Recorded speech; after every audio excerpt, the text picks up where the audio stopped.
Hello दोस्तों। आज मैंने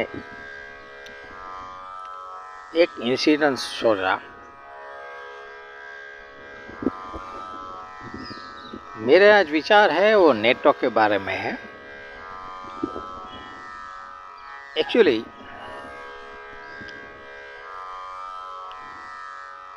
यूरोप के सब देश आज से थोड़े वर्षों पहले इकट्ठा हुए और उन लोगों ने सोचा कि हम एक संगठन का आयोजन करते हैं। उसमें जो टोटली सिक्योरिटी का जो भी मामला होगा वो सब देश साथ में मिल के संभालेंगे। यानी कि टोटली जो सिक्योरिटी होगी, जितने जितने देश इसमें इन्वॉल्व हो गए, उस सब की सिक्योरिटी का रिस्पॉन्सिबिलिटी उस संगठन की होगी। तो उन लोगों ने नेटो की स्थापना की। लेकिन उस दौरान जो इन्वेस्टर ज़्यादा थे, यानी कि ब्रिटेन इन्वेस्टमेंट इसमें ज़्यादा कर रहा था, तो उसने ऐसा सोचा। थोड़े उसने कई मुद्दे ऐसे होते हैं जो इन्वेस्टमेंट ज़्यादा करते हैं, वो मुद्दे ज़्यादा उठाते हैं। लेकिन जो मेन बात मैं आपको कहना चाहता हूँ कि कई वर्षों तक ये संगठन 28 देश तक पहुंचा नहीं। ध्यान से सुनिएगा, यानी कि 28 का आंकड़ा आपको पार करना होता है। इसमें हमारे धर्म में ऐसा कहते हैं कि 28 का आंकड़ा यानी कि भगवा, जो दीक्षा लेता है उसको भगवा दिया जाता है, उसका आंकड़ा भी 28 होता है।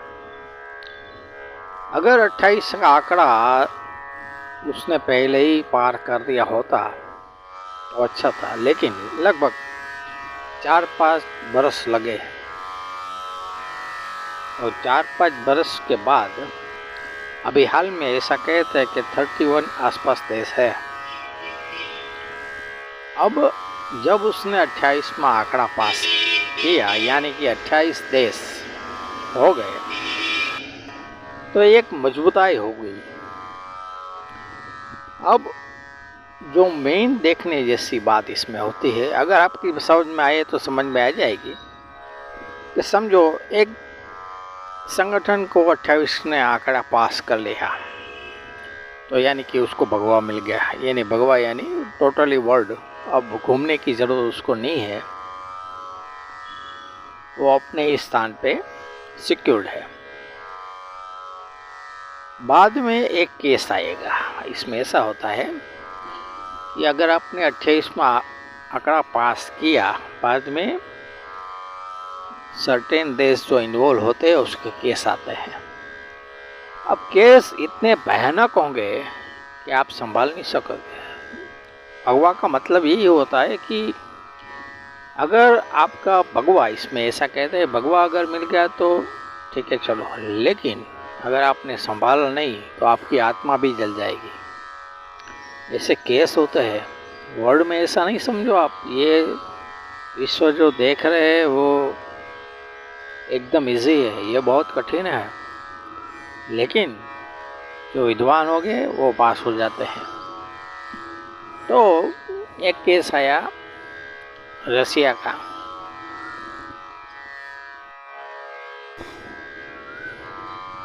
रसिया और यूक्रेन का युद्ध जो भी हुआ, उसका मेन कारण नेटो था। यूक्रेन वाले ने यही सोचा कि हमारी सिक्योरिटी की जवाबदारी अगर नेटो संभाल ले तो हम नेटो में इन्वॉल्व हो जाते हैं। लेकिन रसिया ने ऐसा सोचा कि भाई अगर वो नेटो में शामिल हो जाएंगे तो क्या है कि नेटो की पूरी सेना उसके बॉर्डर के पास आ जाएगी, तो सिक्योरिटी का मामला उसको भी हो जाएगा। इसलिए उसने मना किया कि आप नेटो में सम्मिलित नहीं हो।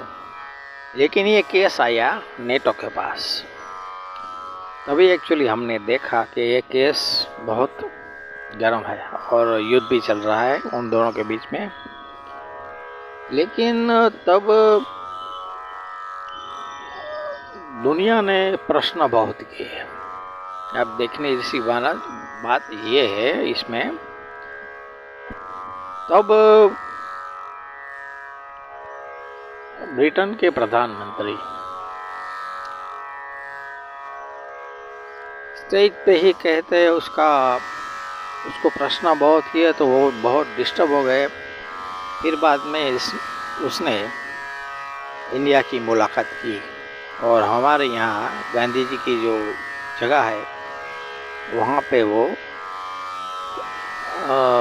दंडवत करने के लिए गए। यानी कि वो लोग अच्छी तरह से समझते हैं कि भाई दुनिया के प्रश्न बहुत है और अभी शांति की आवश्यकता वहाँ पे बहुत है। तो इस बातों से हमें क्या जानना मिला?